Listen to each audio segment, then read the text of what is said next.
Alors oui, budget du conseil départemental, c'est le premier budget de ce mandat-ci, donc des sommes impressionnantes également, hein. 1,8 milliard d'euros, on n'a pas l'habitude de prononcer de tels chiffres.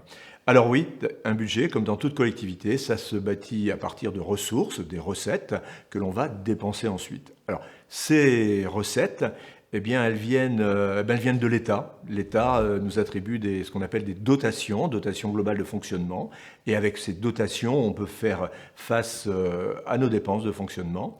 Mais ces dotations ne suffisent pas. Il y a donc des recettes fiscales également, notamment avec les droits de mutation. Vous savez que les droits de mutation ont apporté beaucoup au département lors du précédent exercice, 160 millions, mais c'était une période euphorique où les gens inspirés à aller s'installer ailleurs, à s'installer à la campagne. Et puis d'autres recettes fiscales, notamment, c'est la contribution sur la valeur ajoutée des entreprises. Et puis, on va dire, des petites recettes des services du département.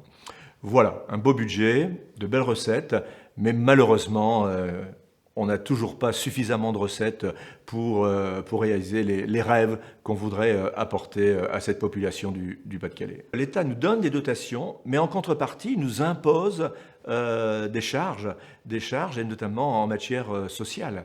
Le budget du département représente plus de 70% aux charges sociales. Et ces charges sociales sont attribuées par des barèmes, par un règlement assez strict, mais élaboré par l'État. Donc l'État nous donne un budget pas suffisant pour couvrir les 100% des reversements de l'APA, du RSA, etc. Donc c'est un problème. C'est un problème parce que nous sommes dépendants des recettes de l'État et en plus, situation un peu particulière depuis l'an dernier, nous n'avons pratiquement plus de levier, le levier fiscal, c'est-à-dire, chose que l'on fait rarement, augmenter les impôts, puisque nous avions au département, nous bénéficions de la taxe foncière et c'est terminé. Nous sommes bien sûr compensés sur des prélèvements sur la TVA, mais pas suffisamment et on ne sait pas ce que l'avenir nous prédira. Alors, il faut savoir que un budget d'une collectivité, il y a le budget de fonctionnement, les charges courantes, les obligations, le personnel à payer, et ensuite ce qu'on appelle des investissements, des dépenses qui se serviront pour faire des bâtiments et des réalisations dans les communes, par exemple. Et ces dépenses d'investissement, eh bien, elles sont financées hors dotation de l'État. C'est-à-dire que le premier budget de fonctionnement, le but du jeu, ce n'est pas de tout dépenser, mais de garder un peu d'argent, ce qu'on appelle des réserves, ce qu'on appelle en termes comptables l'épargne brute. Cette épargne brute, c'est en quelque sorte, nous servira d'autofinancement pour investir. L'autofinancement, malheureusement, ne sera pas suffisant et vous avez raison de dire qu'il faudra avoir recours à l'emprunt. Et cet emprunt servira uniquement à l'investissement, par exemple des collèges, des maisons du département, etc.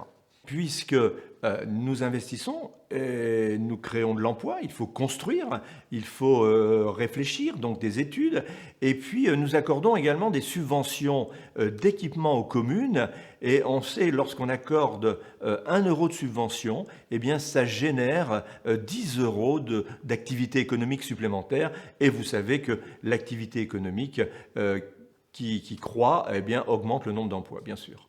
Alors, je vous disais tout à l'heure que les dépenses d'ordre social sont importantes. Eh bien, par exemple, le département engage 1,101 milliard de dépenses pour couvrir l'APA, le RSA, etc. Autre dépense importante de département, c'est la mobilité des infrastructures, c'est-à-dire tout l'entretien et le développement du réseau routier. Le transport, on ne le sait peut-être pas suffisamment, le transport des enfants handicapés est subventionné, est assuré par le département. Eh bien, cette mobilité infrastructure, le département y consacre 91 800 000 euros.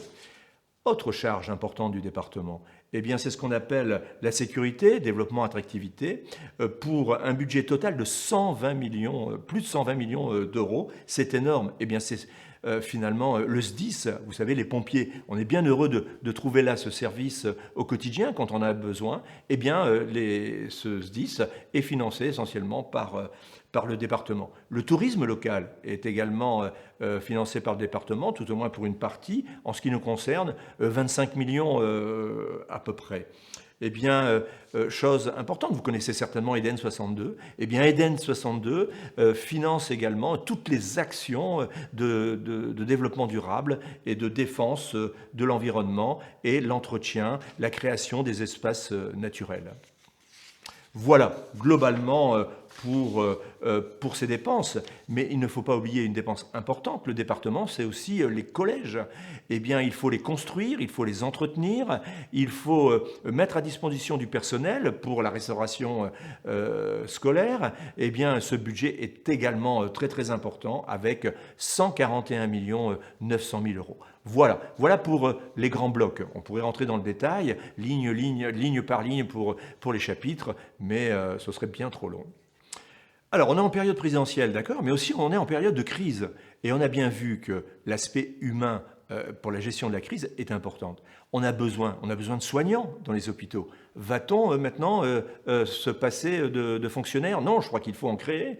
On a besoin également pour la sécurité et la protection de nos populations, eh bien, plus d'agents de la police nationale. On a besoin également d'enseignants. Actuellement, en cette période de crise, on voit bien que sur le terrain, dans les écoles, le personnel est fatigué. Eh bien, on ne peut pas dire qu'il faut supprimer des postes de fonctionnaires. Alors je suis conscient que cela est conditionné par un budget, mais il faut plutôt y faire un diagnostic et à partir de ce diagnostic, redistribuer là où on a besoin. On a besoin de proximité, on a besoin d'accompagnement, on a besoin d'encadrement pour nos populations.